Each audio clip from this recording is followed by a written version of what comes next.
Sai poppy കഴിഞ്ഞ ദിവസം ഒരു വീഡിയോ ഇട്ടിട്ടുണ്ടായിരുന്നു. ആ ഒരു വീഡിയോയ്ക്കകത്ത് തനിക്കുണ്ടായ ദുരനുഭവമാണ് പങ്കുവച്ചിട്ടുണ്ടായിരുന്നത്.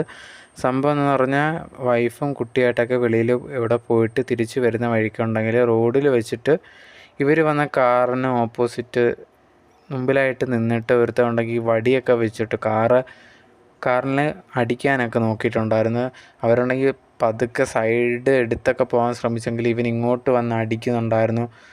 ഈ ഒരു വീഡിയോ ഒക്കെ സായി പോപ്പി അതിനകത്ത് പുറത്ത് വിടുകയും ചെയ്യുന്നുണ്ടായിരുന്നു. ഭയങ്കരമായിട്ട് കുടിച്ചിട്ടൊക്കെയാണെന്ന് തോന്നുന്നു. ഭയങ്കരമായിട്ടുള്ള രീതിയിൽ ആ ഒരു കാറിൽ വന്ന് അടിക്കുന്നുണ്ടായിരുന്നു. ഇതിനു മുമ്പ് വന്ന കാറിലൊക്കെ ഇതേ കണക്ക് അടിച്ചു എന്നുള്ള രീതിയിലാണ് പറയുന്നുണ്ടായിരുന്നത്. എന്തായാലും സായിപ്പ് എന്ത് ചെയ്തെന്ന് പറഞ്ഞാൽ ഉടനെ തന്നെ പോലീസിനെ വിളിച്ചിട്ടുണ്ടായിരുന്നു. പോലീസ് അവിടെ വന്നിട്ട് അവനെ അറസ്റ്റ് ചെയ്തു എന്നുള്ള രീതിയിലാണ് അറിയാൻ സാധിച്ചിട്ടുള്ളത്. എന്തായാലും ആ ഒരു വീഡിയോ ഇതേ കണക്ക് പുറത്ത് വിട്ട സമയത്ത് സായിപ്പ് ഭയങ്കരമായിട്ട് പറഞ്ഞൊരു കാര്യം എന്ന് പറഞ്ഞാൽ ഇതുപോലെയൊക്കെ ഓരോരുത്തർ കാണിക്കുമ്പോൾ ഭയങ്കര പേടിയാണെന്ന് തോന്നുന്നു. ഒന്നാമത്തെ കാറിൽ എൻ്റെ കൂടെ കുട്ടിയൊക്കെ ഉണ്ടായിരുന്നു. എന്തെങ്കിലുമൊക്കെ ഒരു കാറിന് ചില്ലടിച്ച് ഒട്ടിച്ച് കുഞ്ഞിനെന്തെങ്കിലും പറ്റി അങ്ങനെയൊക്കെ വന്നു കഴിഞ്ഞാൽ ഉള്ള കാര്യങ്ങളൊക്കെ പറഞ്ഞിട്ടുണ്ടായിരുന്നു. എന്തായാലും അതിനെതിരെ കറക്റ്റായിട്ടുള്ള രീതിയിൽ പോലീസിനെ അറിയിച്ചു എന്നാണ് സായിപ്പ് പറഞ്ഞിട്ടുണ്ടായിരുന്നത്.